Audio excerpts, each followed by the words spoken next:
The tower rises out of the tree line like something abandoned by a forgotten kingdom. 9 stories of red brick, crowned with a mansard roof and a clock that stopped decades ago. Ivy has swallowed the lower windows.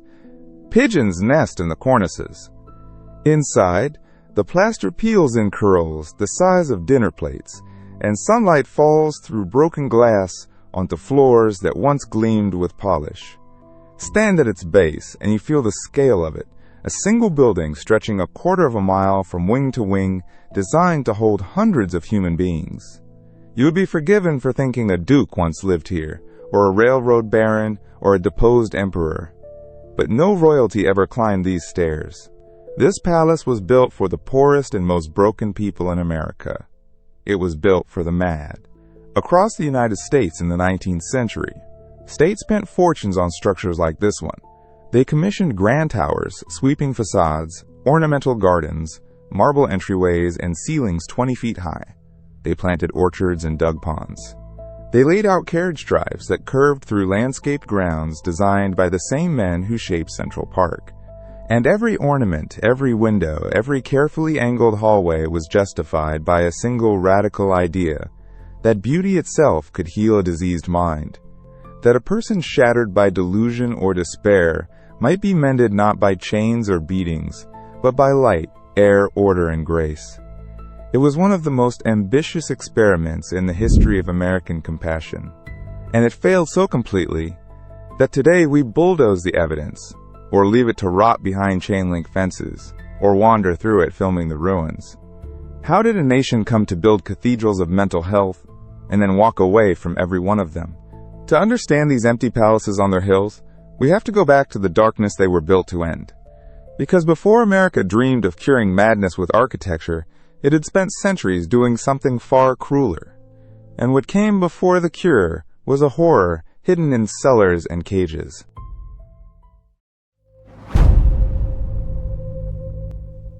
In 18th century America, madness was not treated, it was contained. The mentally ill were locked in the same jails as thieves and murderers, chained to stone walls, and left in cells that were freezing in winter and airless in summer. Families who could not manage a disturbed relative built enclosures behind the house, wooden pens, backroom cages, cellars fitted with iron rings. In 1756, when the Pennsylvania Hospital in Philadelphia became one of the first institutions to accept the insane, it housed them in a basement ward, shackled and displayed. Curious visitors paid admission to gawk at them, the way one might pay to see animals. This was not seen as cruelty. It was seen as necessity. The prevailing belief held that the mad had lost their reason entirely, that they felt neither cold, nor shame, nor pain as ordinary people did, and that only physical restraint could keep them from destroying themselves and others. So the tools of the age were manacles, straitjackets, restraining chairs, and the whip. Doctors bled patients, blistered their skin, dunked them in ice water, and spun them in rotating devices meant to shock the mind back into order. In England, the Bethlehem Hospital, known as Bedlam, gave the English language a word for chaos. In America, the picture was worse, because there were almost no dedicated facilities at all. A person suffering from what we would now call schizophrenia, depression, or dementia might spend years in a poorhouse attic, a county cage, or literally chained in a barn. And then, gradually, a new idea crept in from Europe. In France, a physician named Philippe Pinel had unshackled the insane. In England, Quakers at the York Retreat proved that kindness, quiet, and routine could calm the very patients that chains only maddened further. Word crossed the Atlantic. A handful of American reformers began to whisper a heretical thought that these were sick people, not beasts, and that cruelty was not the cure, but the disease. All that idealism needed was someone relentless enough to force a nation to act. In 1841, a frail schoolteacher walked into a Massachusetts jail, and everything changed.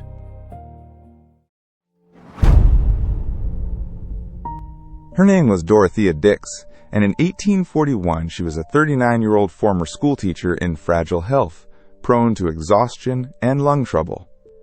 She agreed to teach a Sunday class to women inmates at the East Cambridge Jail in Massachusetts. What she saw there changed the course of American history. In the unheated cells, she found mentally ill women huddled without stoves in the dead of a New England winter.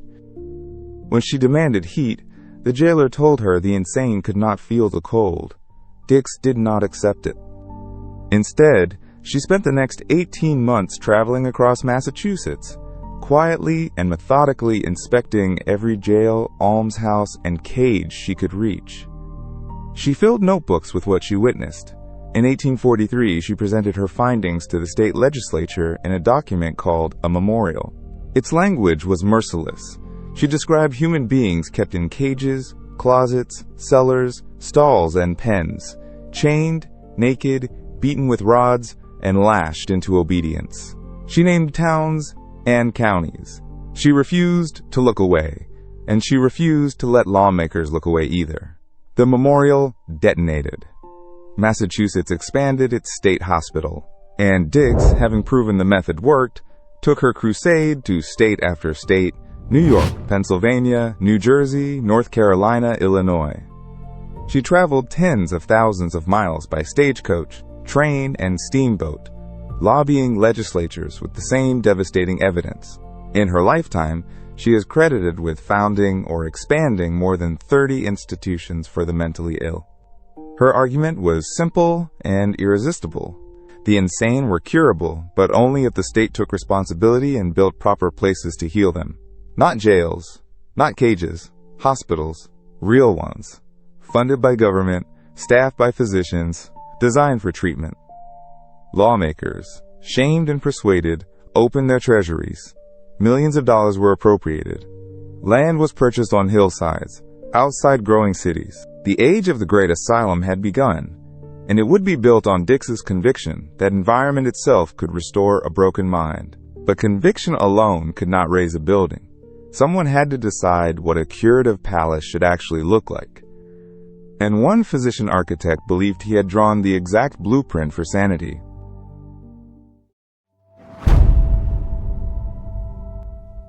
His name was Thomas Story Kirkbride, and he believed a building could cure.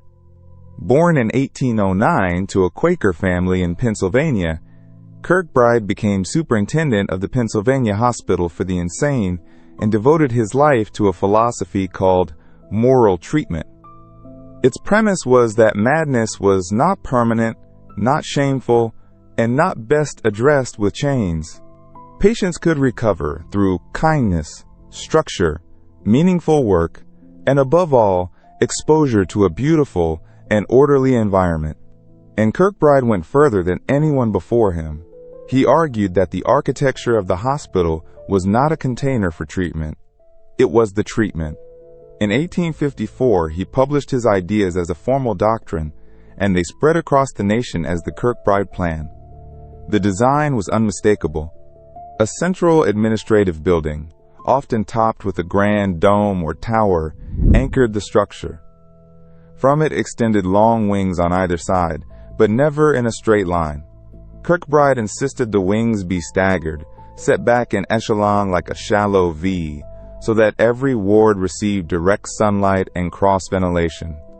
No patient would ever be trapped in a dark interior room. Fresh air moved through every corridor.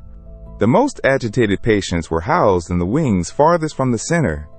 The calmest lived nearest the front. Windows looked out over hundreds of acres of landscaped grounds, lawns, gardens, orchards, and walking paths meant to soothe the eye and steady the nerves. Kirkbride even specified ceiling heights, hallway widths, and the ratio of patients to space. Overcrowding, he warned, would destroy everything. He recommended no more than 250 patients per hospital. The buildings that rose from his blueprint were staggering. The New Jersey State Lunatic Asylum at Trenton opened in 1848. Others followed in Buffalo, Danvers, Traverse City, Weston. Some stretched over 1,000 feet across, their linear footprints among the largest of any masonry buildings in America. From the outside, they looked like palaces. Inside, they were machines engineered to manufacture sanity through light, air, and routine. It was a breathtaking marriage of medicine and architecture. and for a brief golden moment, inside those glowing wings, it seemed to actually work.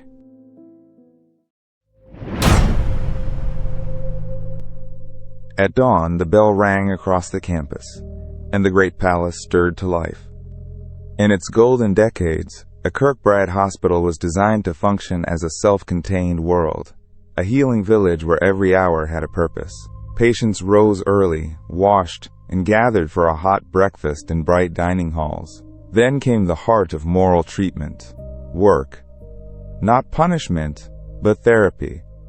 The grounds surrounding these hospitals were vast, often 500 to 1,000 acres, and much of that land was a working farm. Male patients tended dairy cattle, plowed fields, harvested wheat and corn, and cared for pigs and chickens. The idea was that honest labor in open air steadied the mind and restored a sense of dignity and rhythm.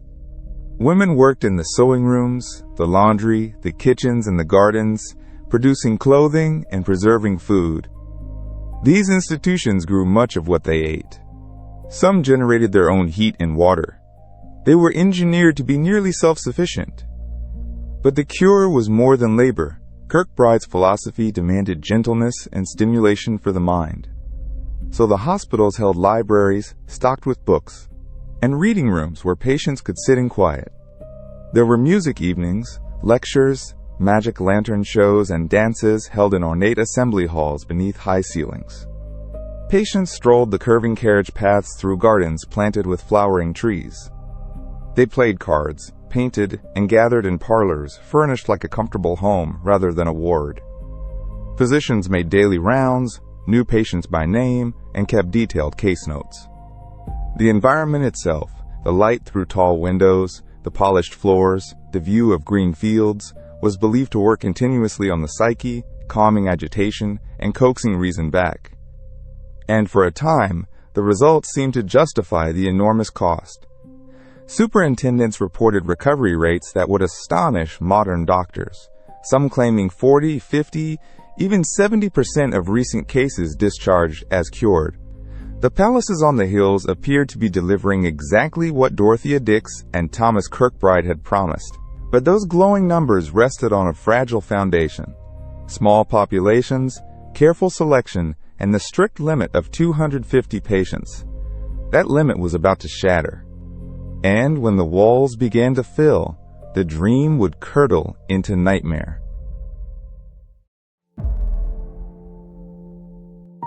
Kirkbride designed his hospitals for a precise number of patients. His 1854 doctrine set the limit at 250.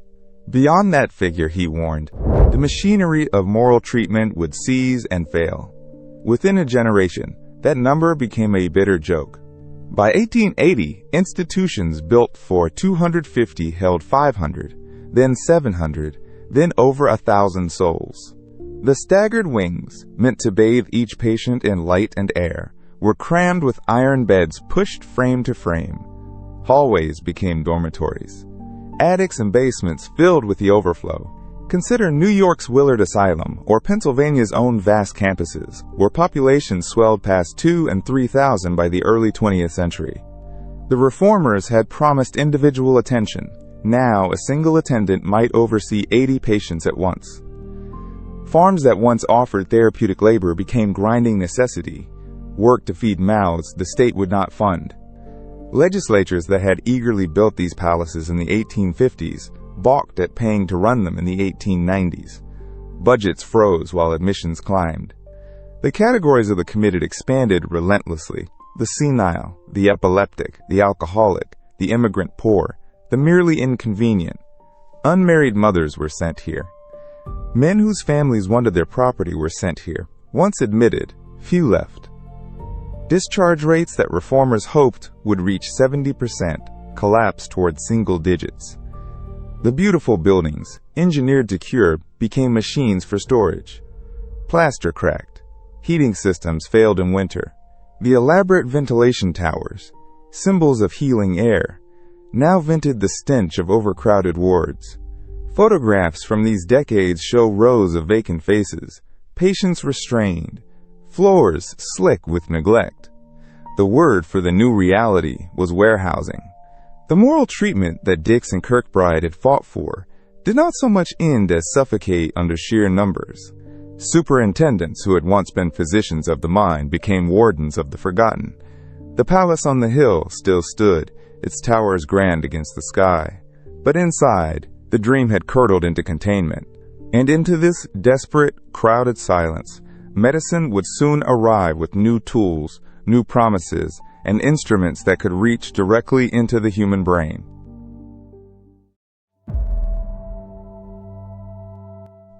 By the 1930s, the overcrowded wards demanded something faster than compassion. Medicine answered with force. In 1936, neurologist Walter Freeman performed America's first prefrontal lobotomy, severing the connections in the brain's frontal lobes.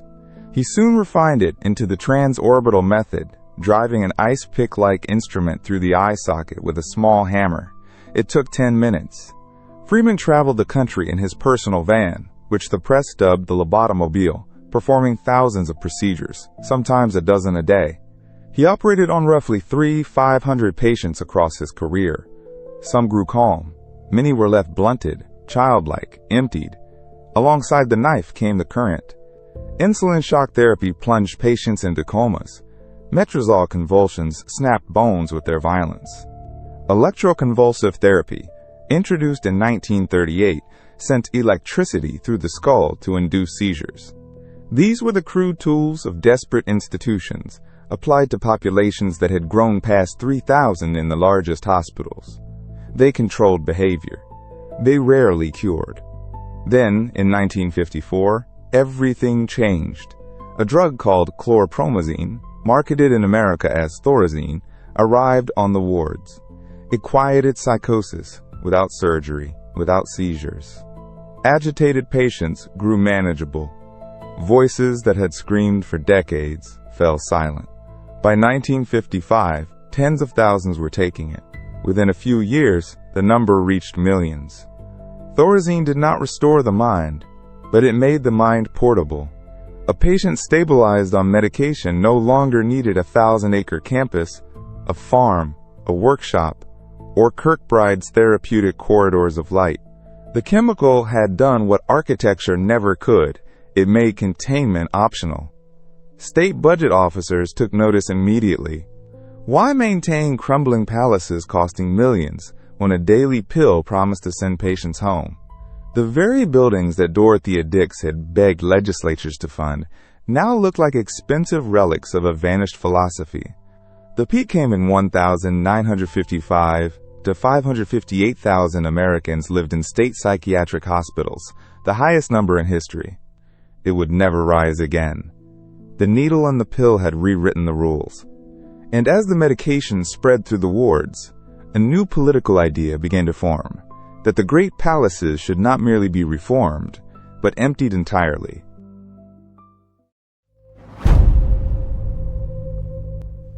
The emptying began with a promise. In 1963, President John F. Kennedy, whose own sister Rosemary had been lobotomized and hidden away, signed the Community Mental Health Act. The vision was humane: close the vast, isolating institutions and replace them with a national network of local clinics where patients could live among families and neighbors. The word for it was deinstitutionalization. Kennedy promised 500 community mental health centers.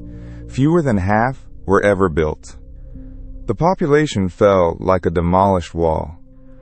From that 1955 peak of 558,000, the census of state hospitals dropped to 338,000 by 1970, then to under 120,000 by 1980. By the century's end, it stood near 70,000, a reduction of nearly 90%. States seized the opportunity eagerly, but for reasons less noble than Kennedy's. Federal Medicaid, established in 1965, would pay for care in nursing homes and community settings, but not in state mental hospitals. The financial incentive was obvious: empty the buildings, shift the cost to Washington, close the wards, governors slashed budgets. Superintendents discharged patients by the busload. The clinics that were supposed to catch them never fully arrived. Funding evaporated across the 1970s. Patients who had spent 20, 30, 40 years inside were released into cities they no longer understood, clutching a bottle of Thorazine and an address that often did not exist. Many stopped taking medication within weeks. The consequences filled the streets. By the 1980s, researchers estimated that a third of America's homeless suffered from serious mental illness. Others drifted into jails and prisons, which quietly became the nation's largest psychiatric facilities, a grim reversal of everything Dorothea Dix had fought for in 1843. The chains she had struck from the mentally ill returned as handcuffs. Behind them, the palaces fell silent. Ward by ward, the lights went out. The farms went fallow. The grand corridors, built to heal through light and air, stood dark and locked. Staff numbers collapsed. Entire wings were sealed. The great therapeutic communities that had once housed thousands became echoing shells, waiting for a decision no one wanted to make. And so the question turned, at last, to the buildings themselves. What to do with the abandoned monuments of a broken dream?